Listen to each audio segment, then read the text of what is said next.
It's that time again to go around the world of business in 55 minutes. You only get it here on Business Incorporated. You're welcome to the program. Here's what we have prepared for you in the next 55 minutes. And we're still discussing that cybersecurity levy in Nigeria. We'll find out how it could affect your everyday spending. In Kenya, farmers may be smiling to the bank very soon as their earnings is set to increase.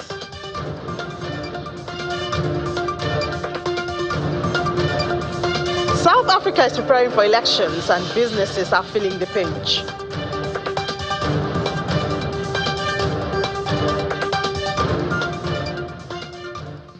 Welcome to the program. I'm Ini John McCall. We start as usual from the global space. Oil prices, I will tell you, fell in early Asian trade early this morning after market sources said that data from the American Petroleum Institute showed an increase in the U.S. crude and fuel stockpiles. That's an indication of weak demand. Look at the numbers right here. We see it drop 0.3% to $82.95 a barrel. Also, WTI down $78.25 basic, apart from the data coming from the United States. That's for the stockpiles. It's due later on in a couple of hours today. And then we saw that the both benchmarks marginally dropped in the previous session on signs of easing supply tightness.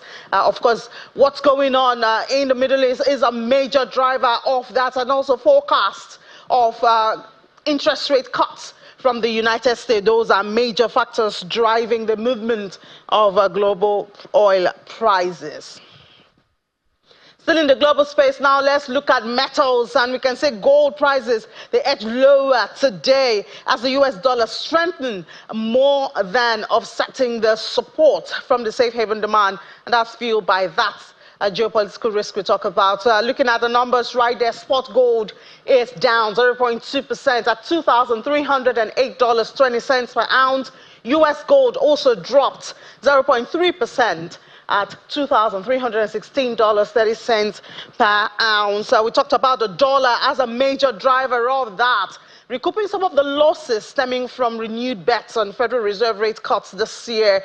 Of course, we know that a stronger dollar makes gold less attractive for holders of other currencies. Higher rates increase the opportunity cost of holding non-yielding bullion. Now, traders are currently pricing in about 65% chance that the Federal Reserve will cut rates by September. Remember, it used to be in June. Now it's been moved to September. So I wonder how many cuts we would have in the year. Now we come to that story yesterday, even up till this morning. Social media, traditional media, everybody on the street is talking about the cybersecurity levy in Nigeria. That will cost you 0.5% of electronic transaction, every transaction. A lot of questions are coming out of the act that, you know, builds this or birth this. We have some of that captured in this next report, and I know in the coming days we will also delve into some of those, the law and who is empowered to do what is supposed to be taxed. Is it the transaction fee or is it the value of the transaction? Let's start the conversation with this report. The Enhancing Financial Innovation and Access report shows that while 71% of urban adults have bank accounts in Nigeria, only 40% of those in rural areas have accounts. This has been largely attributed to insufficient infrastructure to support financial transactions. But there are a handful of Nigerians who are reluctant to embrace the electronic world because of charges. Currently, up to about 10 charges are attached to various electronic transactions, compounded by the now introduced cybersecurity levy. While the legality of the cybersecurity levy is founded on the Cyber Crimes Prohibition Prevention Act, amended 2024, the interpretation seems to leave some gaps. What does the law say? Section 44, subsection 2 talks about 0.5% of all transactions, electronic transfers. But the Act says these transactions should be deducted by businesses. And then it goes further in the schedule to list 5 types of businesses that fall within the ambit of this regulation. Talks about GSM, internet service providers, banks and financial institutions, insurance companies, and the stock exchange. So these 5 entities are the businesses that are bound by that section 44 sub 2. And then you now have the guidelines from CBN. First of all, there are other legal issues that come within the foray of this conversation. Does CBN have the powers, to issue these guidelines pursuant to this law? Does the Act empower them? Adding this new tax to the already existing 40% tax on business profit and the possible discouragement to the adoption of cashless policy are also to be considered. I imagine the implication of this now, first for the cost of doing business. I imagine the implication for what the government itself is even trying to do to harmonize taxes. As at 2023, e-payments data was 600 trillion. So if you are taking 0.5% of that, you are talking about close to maybe 3 trillion. Harmonization of taxes has been the focus of the Taiwo Oyedele-led Presidential Fiscal Policy and Tax Reforms Committee, which seems not to have been involved in this new levy, as a statement from Mr. Oyedele notes. The new Cybersecurity levy has come to the notice of the Presidential Fiscal Policy and Tax Reforms Committee. We are currently reviewing the new tax and engaging internally with relevant stakeholders to understand the rationale for it and decide on the next steps. While the CBN has highlighted some exemptions to the application of the levy to include loan disbursements and payment, salary payment, intra-account transfers, transactions on long-term investment, non-profit and charitable transactions, banks recapitalization-related funding, and 10 others, there are questions as to how such transactions can be properly differentiated for implementation, as well as how to avoid abuse. Ini John Mekwa, Channels Television News. So even from that report, we hear questions, a lot of questions unanswered. I mean, even the legal individual there who talked about it, the lawyer, he did ask if the Act actually empowers the CBN to implement this. That's on the one hand, listed 5 businesses that are supposed to be involved in this. But we do know that from the circular that the CBN shared, all electronic transactions are supposed to be taxed 0.5%. And then also at the end there, I did note that those exemptions, so how do you differentiate it when you go to the bank? Can I just choose to put any narration there so that I can get the exemption of the 0.5? Who's really checking all of it? And then what Dr. Muda Yusuf also brought up there, if going by the number of last year, electronic transaction was about 300 trillion naira. So we're looking at about 3 trillion naira at the end of the year, 1 year, for electronic transaction or cybersecurity levy. Who's monitoring that money? Who's regulating the use of it? So many questions that I know will dominate conversations concerning this. At least we have 2 weeks to do this conversation before implementation is supposed to start, because we've seen LCCI asking that it be stepped down, among others. Now, let's find out what individuals or consumers are saying. So we have joining us in the studio now. He's a chartered accountant, so he should be able to do the numbers well. The principal partner at Kingsley Ayoze and Company, Mr. Kingsley Ayoze, is a chartered accountant, joins us. Mr. Kingsley, could you come forward? Thank you. All right. So you're a chartered accountant. Well, we have to thank Mr. Ayoze because he's kind enough to share his monthly spending with us. That's what we have here. This is from him. So, Mr.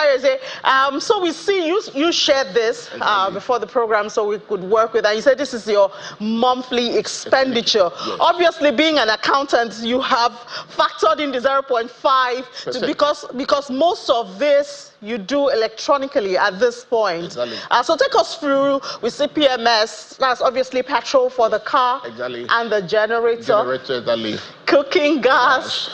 Food stuff. Yeah. So you said you use about 80,000 naira. So yes. 0.5% is 400, so we see... Exactly, that's giving us a total of 80,400 naira. Then for cooking gas, what do we spend on monthly basis? Because, do you use a cylinder of cooking gas for a month? Yes. Okay. Yes, exactly. So on a monthly basis, the total amount being spent on cooking gas is 50,000. So when I got home, I decided to apply the 0.5% on that 50,000. It's now giving me a total of 50,250 naira. Then I looked at foodstuff. We go to shopping mall to buy foodstuff that we eat. On average, we spend about 180,000. Bearing in mind that these expenditures are being affected via the mobile banking apps. The 180,000, now when I apply the 0.5%, is now giving me a total of 180,900 naira. So we have an incremental cost of 900 naira as against what was being expended before. I look at subscription. I subscribe for DSTV. I subscribe for my internet facility at home because I had to work at home. Prior to this, I was spending a total of 50,000 naira. But when I factor in the cybersecurity levy of 0.5%, that have actually jacked up to 50,250 naira. Then we looked at recharge card, 20,000. But now, if I must incur that expense, I have to factor in the 0.1%, which about 5%, which has given us a total of 20,100 naira. The utility bills. Utility bill, I'm tempted to. Are you in band A? Well, somebody said. Somebody said because you use 35,000 naira. No, I'm not really too convinced the band I am into, but on average, what I spend is about 35,000 naira. But now I've also factored in the 0.5%, and that is giving me a total of 35,175 naira. Then finally, I looked at healthcare. Yes, we must keep ourselves healthy. We must visit the jet to see how healthy we are. On monthly basis, averagely, we spend about 40,000 naira. But if I should go there again for this kind of treatment, we'll be spending a total of 40,200 naira. So when I did a summation of my expenses prior to the cybersecurity levy introduction, that gave me a total of 455,000 naira. But then if I should incur that now, starting from today, or going forward, that will give me from the 20th. Supposed to start from the 20th. 20th, yeah. That will give me a total of 457,275 naira. So we're now having an incremental expenditure jacking up to 2,275 naira. But Mr. Yose, the first reaction would be, I mean, it's just 2,275. And you shouldn't feel that much for a month, an increase in your... Let me ask you, that is not the only expenditure that we have to incur via the mobile app. We have other expenses. You have the card issuance maintenance fee. You have the... you have the stamp duty. You have the stamp duty. You have the alerts. You have the RR to charge. All of these things. So if we add it up, we're no longer looking at 2,270. So it's a wake-up call. We need to look at it holistically because it's going to impact on my spending on monthly basis. Yeah. Apart from this too, you have the children's school fees to be taken care of. You talk about the rent and all of those issues. So it's not just the 2,275 that we are looking at. Yeah, but I mean, I guess the Office of the National Security Officer Advisor could also say that cybersecurity is a threat to businesses, is a threat to the country, and should also be given priority. So if we ask him, Mr. Yose, to please start with about 2,275, that shouldn't be too much to ask of you. Well, for myself, it may not be too much for me because of my own status. But have you also considered the downtrodden, the people at the lower edge? That is a huge amount of money on their own part. And that is the concern. I am not just looking at myself as an individual, but I have to also consider the people out there. So, remember, too, if you want to withdraw over the POS center, you still have to incur other charges. Just for you to withdraw a total sum of 500 naira, 5,000, you still incur 100 naira extra. So when you factor all of these things, the burden is too much. So do you see this discouraging average Nigerians, from embracing cashless and electronic transactions? Definitely. It's going to discourage them. Most people will just decide to keep their money at home and spend from home. And that will also birth another risk which we thought we had overcome, which is, the armed robbery and all of that. Exactly. So my own view that the government should take a look at it once again. And if you must start, why not start from the upper echelon? Why taxing everybody? So maybe because the government also needs revenue, for the running of the country. That might also be a But motivation. the government should also consider the impact of such a levy or a policy on the general masses. We have a lot that we are going through. The PMS have also jacked up a lot of things. You are not bringing the cybersecurity levy on us again. It's too much. So are you saying the government should reduce or should eliminate? They should eliminate those at the lower chamber. Okay, so it should be like segmented taxing. Segmented, exactly. That's my own view on that. Oh, so but people like you, I'm sure you can do away with. Well, I can. With just 0.5%. I can. Yeah, but I think the more important thing here is 2,275 from an individual, which does not even cover all the expenses. Exactly. And then you now compare it to about 3 trillion naira if we're going by the presiding year, exactly, of electronic payment. And then, of course, questions will begin to come as in what would cybersecurity strategy or goal more than 3 trillion naira, especially at a time when macroeconomic indices are not so friendly on individual, on purchasing power. Consumers are getting squeezed on different fronts. Yes. So my own view that the government should begin to look inward. They should look at other means. They should look at other sources of reaping this revenue, other than trying to impose the burden on the masses. At every point in time, they are going after the masses, and the masses are crying. You need to go out there and see how people are revolting. People are really crying. That is too much. It's too much. Every time, we cannot breathe. So they should allow the masses to breathe. So that's my own view on that. Yeah, I am speaking for the masses. The president did say let the poor breathe. Well, thank you so much for sharing your home spending with us, Mr. Ayose. Thank you so much. Thank you so much for having me. All right. Thank you so much. My pleasure. Okay, so I guess some of us can relate with some of those numbers. Some people cannot. But, I mean, this is what could happen if the government, if the CBN or the Office of the NSA go on with the implementation of the cybersecurity and at a time where a lot of people are being squeezed. Obviously, even people in the lower cadre of the economic status will also feel the pinch. Well, let's take a break here now, and then when we come back on Business Incorporated, we head to the markets. Just stay with us.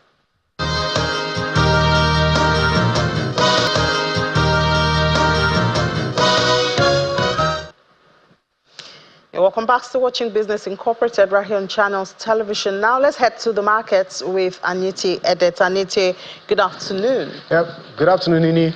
Sorry, I was just having my market compilations, of course, when we talk about the Niger stock market, which is recording its second back-to-back consecutive day loss, decline. Of course, take a look at your board. I think right now we've lost, if not all, most of the profits we made, the slim profit we made last week. We had last week we had 2 gains and also 2 losses, and that's no thanks to the profit taking on some of the market bellwethers. I think you want to pick your paper, Anite. Your paper just fell from you. You want to pick it up? Okay, all right. Great. Because I know you will need it for your numbers. Exactly. Of course, sometimes you have to go the manual way. Sometimes because technology always has a way of playing tricks on you. All right. Please go ahead with you. All right. So now this is for our market, the Nigeria stock market. You will always start first. Charity begins at home. That's always my slogan. So far, 2 days of trading on the Nigerian stock market, the market's value has dropped by 768.46 billion naira, and no thanks to losses from two of the big banks. That's First Bank, FBN Holdings, as well as GT Bank. So at intraday, the market is still extending that loss where we saw on Monday as well as on Tuesday at about 0.12% at intraday. That's the loss, and of course it has gone below that 99,000 points to about 98,114.69 points at intraday. And so far we've seen the month-to-day gain at about well, it's still flattish, but year to date we're at a minus 31.37%. Of course, and that's no thanks to, like I mentioned, the losses that we saw there. But for the South African stock market, it's also another decline. There's 0.05% at intraday. We're seeing so much of profit taking on that market. let's move over to the other side of the market, which is for Egypt. We see Egyptian stock exchange down by 1.02%, and this is because at the same time we saw that the country's business activity fell once again. The PMI, according to S&P Global, shows that the index had dropped from down to about 47.4 in April, and that's all the way from the 47.6 recorded in March, in the month of March, and that's remaining below the 50 points threshold, which is a measurement for many of the PMI, that's the purchasing market, purchasing managers index, which is a gauge for gauging or measuring the performance of the manufacturing. So that's it for the Egyptian market. And of course, although they had also announced the investment deals with United Arab Emirates sometime in February, and of course, and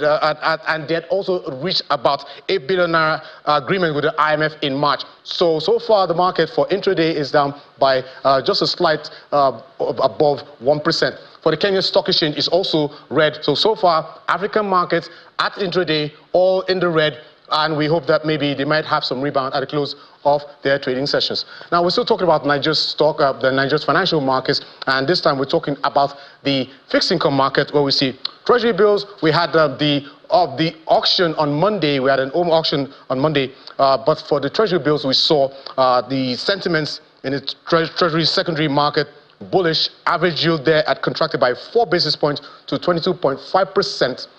Then for the bonds market, we also saw treasury bonds market was bullish. Average yield there had contracted by 32 basis points to 18.5%.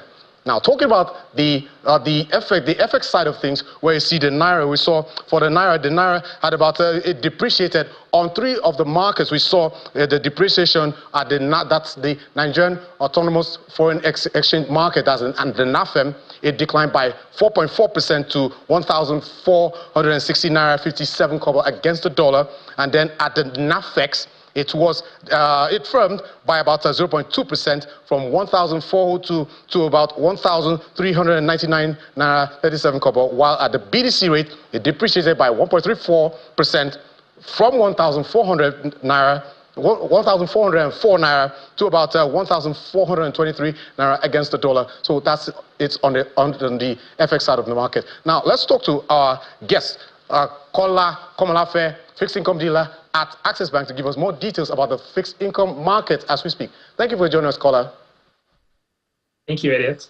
How are you doing today? Yes, so you asked about updates on the fixed income market, and earlier you had mentioned that there was an OMO auction on earlier this week, and that's right. So there was so the CBN had on offer about 500 billion Naira across the standard maturities, as the 99 days, the 185 days, and the 365 days. So they had offered 75 billion Naira on the 99 days, 75 billion Naira also on the 185 days, and 375 billion Naira on the 365 days. However, it was interesting to see that there wasn't much interest, as judging by the subscription rate, where you saw a subscription of just about 57.33%. And by the time the auction results were out, we saw that the stop rates on the 99-day closed at 18.99%. For the 185 days, it closed at 19.45%, and also for the 365 days, it closed at 21.5%. So that has also kept rates quite high. We expect that, or we should expect to see that there might be some inflows from FPIs, which would help stem the trend of depreciation, as I mentioned, across all those markets, the NAFEM, the NAFEX, and the BDC market. Even though the BDC market is the CBN that predominantly sells to them, but the NAFEM and the NAFEX, if the stock rates are anything to go by, you might see more FPIs come in once they come in to execute carry trade transactions. We expect that the FX market would appreciate both the NAFEM and the NAFEX. We might also see intervention by the CBN. If you recall, they intervened sometime last week, and we've seen a trend where immediately or just after intervention by the CBN, at least 1-2 or some few days, you see that markets would rally and then there'll be an appreciation. So we'd also watch to see what would happen. Also talking about the fixed income market, there's an auction, that's an NTB auction where there's about 178 billion naira that is on offer, and we just watch to see where stock rates would close there. But we expect that it would, of course, remain at these elevated levels. That seems to be the playbook or the plan from both the federal government through the DMO and also the central bank. So okay. Yeah. All right, okay, Kola, sorry I cut you a little bit there, but I wanted to ask, now there's always an inverse movement in between the equities market and the fixed income market. Now, according to some of our survey here, we see that PFA's exposure to treasury bills had jumped about 42.5%, and then fund managers had grown their stake from 214.58 billion in December last year to about 221.87 billion in January this year. Now, so far as the fixed income market is concerned, how is this preference for fixed income instruments moving against the equities market, which I know you do not track? But can you tell us about the sentiment in it? Okay, so because rates have remained elevated, you see investors divest from equities, which is generally believed to be more risky assets, right? So they divest from equities and they move to fixed income, particularly when the returns are high. And you know, with fixed income markets, you have your capital preservation, which you don't have promise of that in equity. So if you have elevated returns, it's just kind of normal that this kind of times you see investors liquidate their holdings in equities market and move it to fixed income. Another thing that might be playing in the equities market is profit taking, where investors that had entered when rates were still quite low, and you know that the stock market did fantastic coming from last year. I know recently it's been the reverse has been the case, but that could also be a result of profit taking by early investors, where they just want to, I'm fine taking profit at this level. They just want to exit. So you've seen some sell-offs, and those sell-offs, those funds are finding their way to the fixed income space. Yeah. Okay, Kola, I think we would leave it there, and of course look out for how the fixed income markets as well as other markets, particularly in Nigeria, closes midweek trading session. We thank you for your time on our show. Thank you. That was Kola Komalafe, fixed income dealer at Access Bank, with the numbers for the fixed income market at intraday. Now let's talk about the Middle Eastern markets, where we see mostly positive sentiment, and that's in the midst of oil prices making a pullback there. But because we've seen investors pricing in, and then also at the same time making much bargain hunting for many of the stocks there, particularly on the Abu Dhabi as well as the Dubai FM, both on the United Arab Emirates exchanges. So that's it for this market, 0.26% and 0.67% for both markets on the UAE exchange. Now let's take a look at the other side of the market. Saudi Arabia, the region's biggest stock market, up 0.63%, quite bullish there, more than 0.5%, while the Qatari Stock Exchange by a tad, 0.05% at intraday. That's for the Qatari Stock Exchange. Now move over to the world's biggest economy, where we always talk about this, the US. That's the world's #1 economy. We saw stock futures there kind of slightly in mix at earlier today, and this is coming also from the mixed close that we saw on Tuesday. The Dow Jones Industrial Average up by a tad, 0.05%, while the two others, the S&P 500 as well as the NASDAQ, in the red. That's for the stock futures. Of course, earnings is still on the minds of investors heading into Wednesday, where we will see the likes of Uber as Shopify. They're expected to release their earnings result before the closing bell for today. And of course, we'd also seen Lyft as well as wine results adding 5% and 2% on the back of stronger than expected quarter results.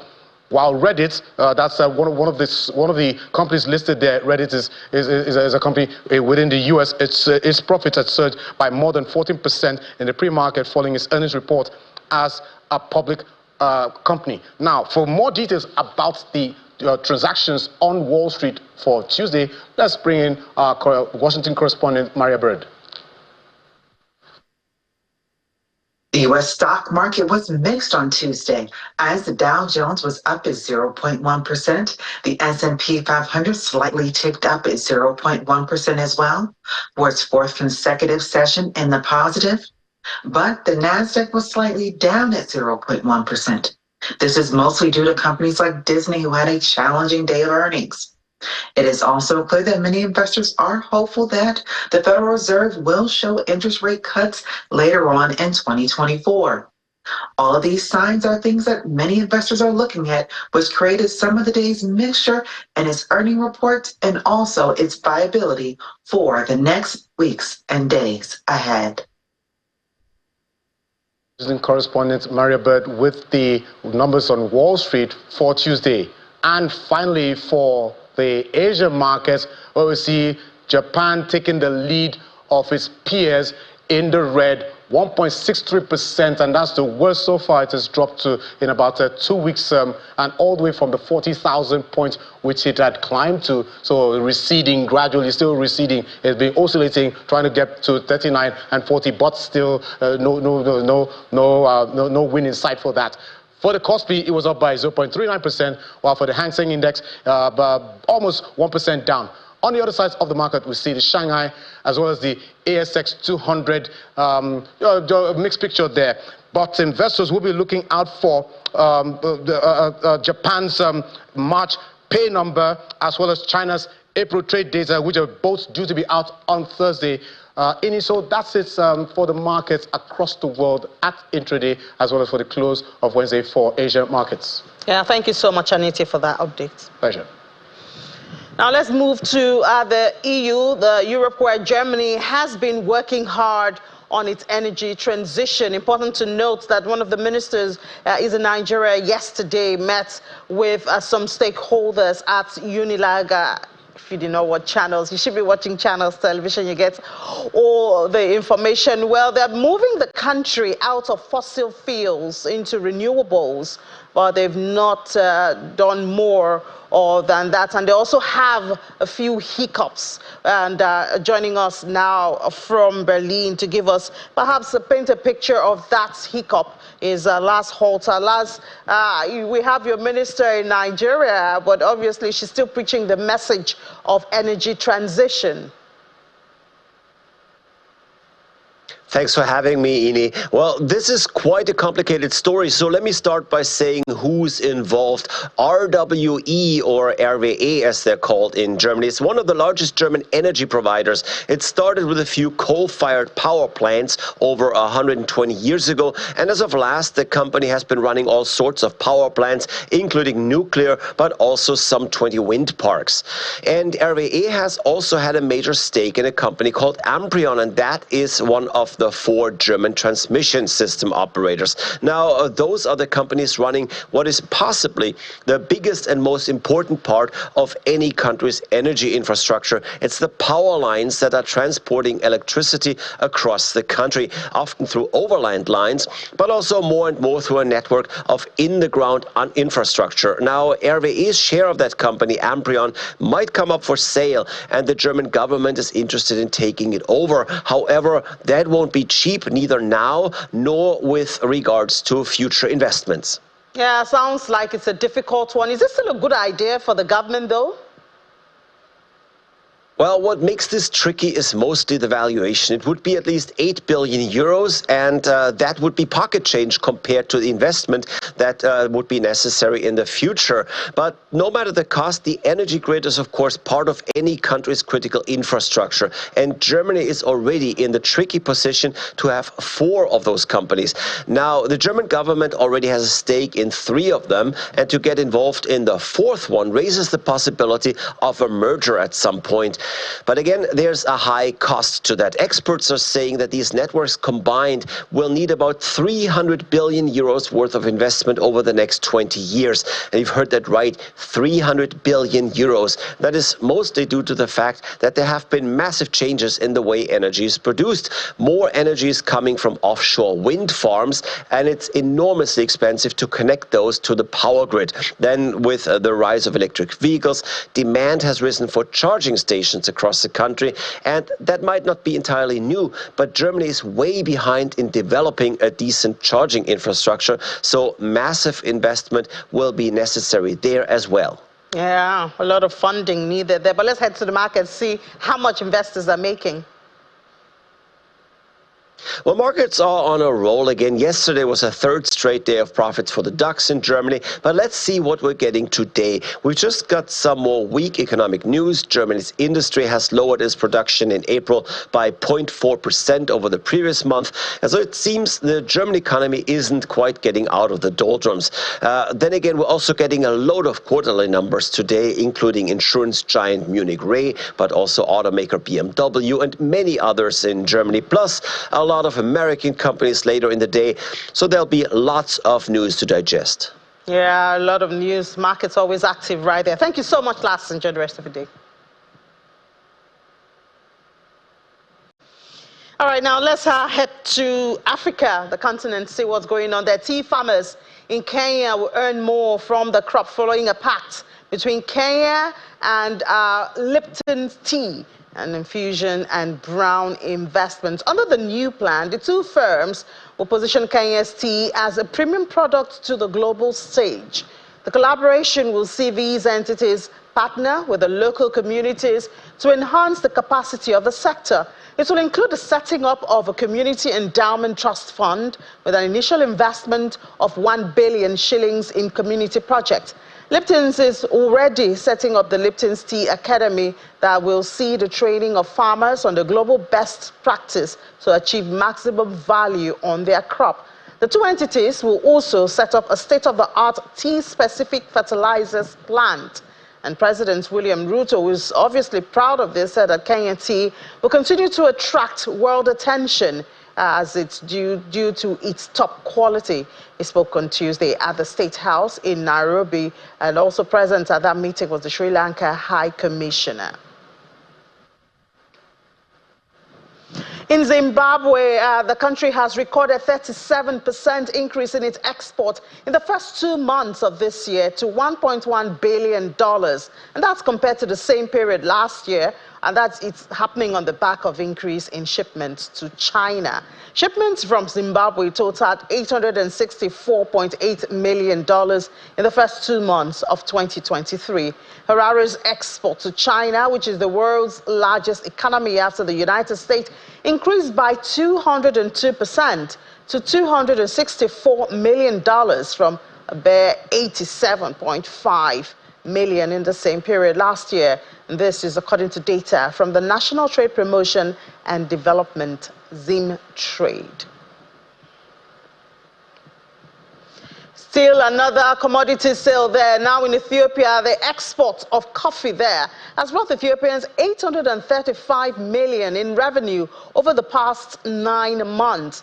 The country exported 174.596 tons of coffee to the international market during the first 9 months of the current Ethiopian 2023-2024 fiscal year, started July 8th last year. This is according to Ethiopian Coffee and Tea Authority.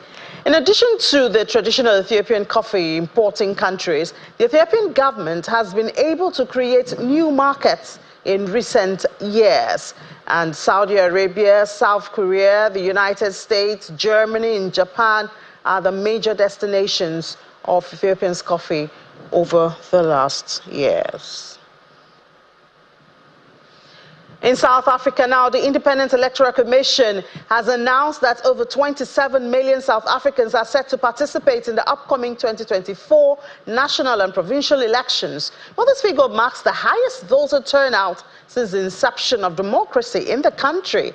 The elections are scheduled to take place from May the 29th of this year. However, some small businesses are concerned that the imminent risk of economic turbulence and protest action during the election season could impact their operations. Our correspondent Innocent Samusa spoke to some of them.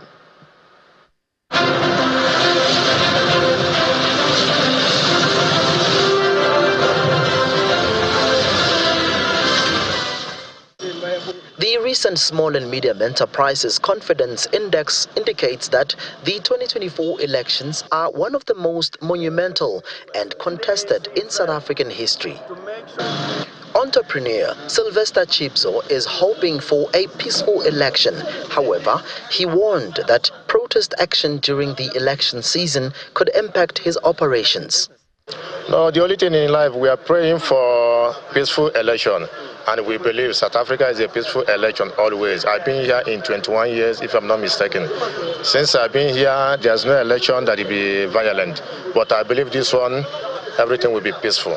Sylvester says, given the opportunity, he would vote for the economic freedom fighters for these reasons. No, if I do have the opportunity, I can vote for him because I see that he's a man who loves the African brothers and sisters. Is it necessary for SMEs to prepare themselves? We've run successfully many elections, both local, provincial and national, without any hindrances. Is it necessary to prepare for any unforeseen events? Absolutely, for anybody, any business, any individual, and any organization. But that doesn't mean that South Africa is under siege or is about to experience an explosion. Ahead of any election, there is naturally a degree of uncertainty. In South Africa, the uncertainty is higher than usual, given that for the first time in democratic South Africa, there is the possibility that the ANC may lose its outright majority. For most investors and businesses, this uncertainty mainly relates to policy continuity. In other words, should the ANC lose its outright majority, could that mean a change in the general policy direction and approach? The South African Special Risk Insurance Association, SASRIA CEO Mpumi Chikwe, recently warned that the uncertainty surrounding South Africa's upcoming elections could risk a repeat of the 2021 July unrest. And she's warning that businesses should prepare accordingly. Now, the July riots led to an estimated loss of 50 billion rands, 31.5 billion rands of which SASRIA covered. From Johannesburg, South Africa, Innocent Samosa, Channels Television News. Talk about the uncertainties that come with election and election year. Nigeria experienced that last year. Now let's move to Kenya, where the shilling gained against the dollar on Wednesday, bolstered by market expectations that the East African country will secure a $1 billion disbursement from the International Monetary Fund and in a lull in importers' forex demand. During early trade, commercial banks quoted the shilling at 130.50 to 131.50 compared to Tuesday's close, which was 132 to 133. Kenya's President William Ruto said he expects the country to secure a green light for the IMF's latest tranche of funding after it received $941 million lending boost in January. IMF officials are expected to arrive on May the 9th for a review. In Uganda, the Directorate of Citizenship and Immigration and Control has revised the guidelines on replacing passports for Ugandans living in diaspora. Under the new guidelines, whoever loses his or her passport must return to Uganda to have it processed and replaced. Previously, Ugandans have been applying for passport replacement at 38 different embassies worldwide. Well, this implies that Ugandans who will be living abroad will incur additional travel expenses to return to Uganda for renewal or replacement of their passport. According to immigration, some Ugandans in diaspora had allegedly been lying to immigration that they had lost their passport and then they would sell them to criminals, which is what has informed this new guideline.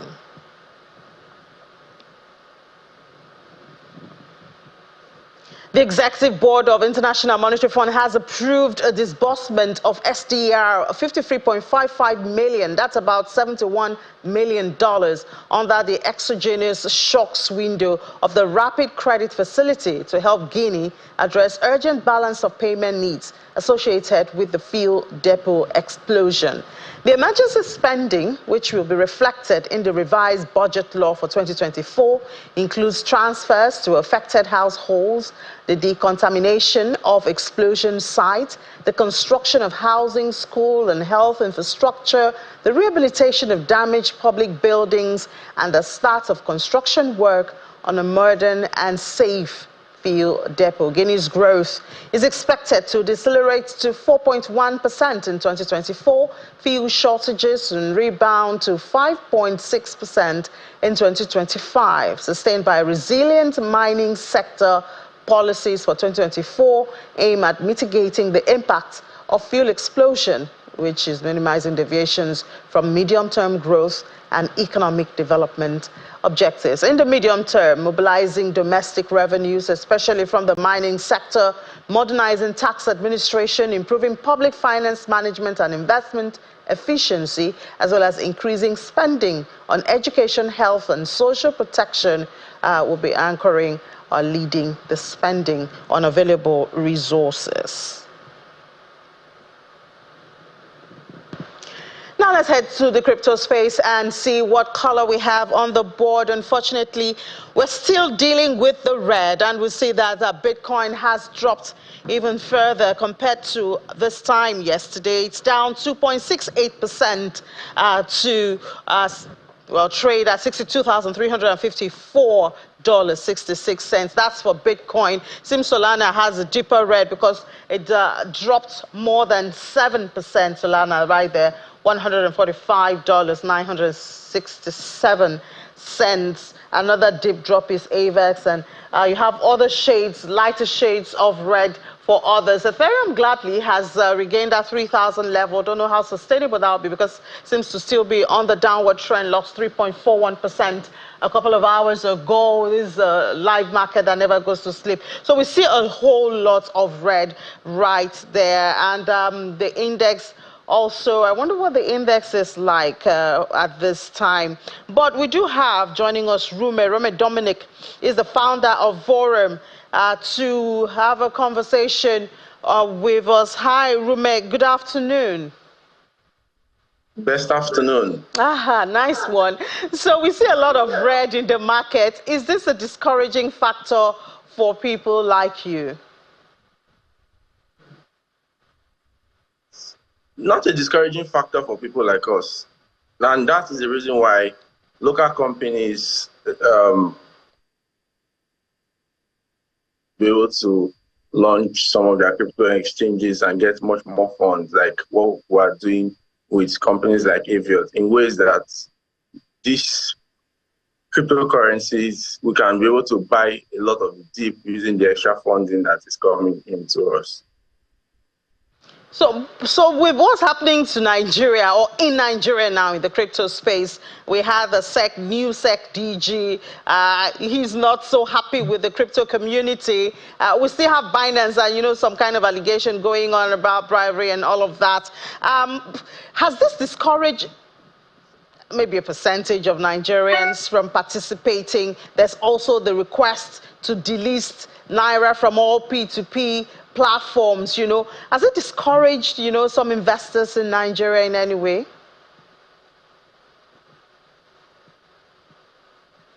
Yes, it has discouraged some investors in Nigeria in a lot of ways. And the truth is, that's why you have seen that investors truly want to be able to actually have a framework or a policy where with the policies, you understand that there is a direction to where you are going to, and there will not be disruptions like what is actually going on. And that is why you see investors must now start having companies that they partner with to be able to offer services that have not been offered before in the market, so that they can start having direct access to the blockchain to enable them conduct transactions. And when you look at it on the regulatory side, investors should also start working with CBN, just as we are working with CBN, to be able to provide a cooperative governance structure that works for the benefit of all Nigerians, as well as providing them with a service that they can connect to, especially when you look at it from the international financial network side.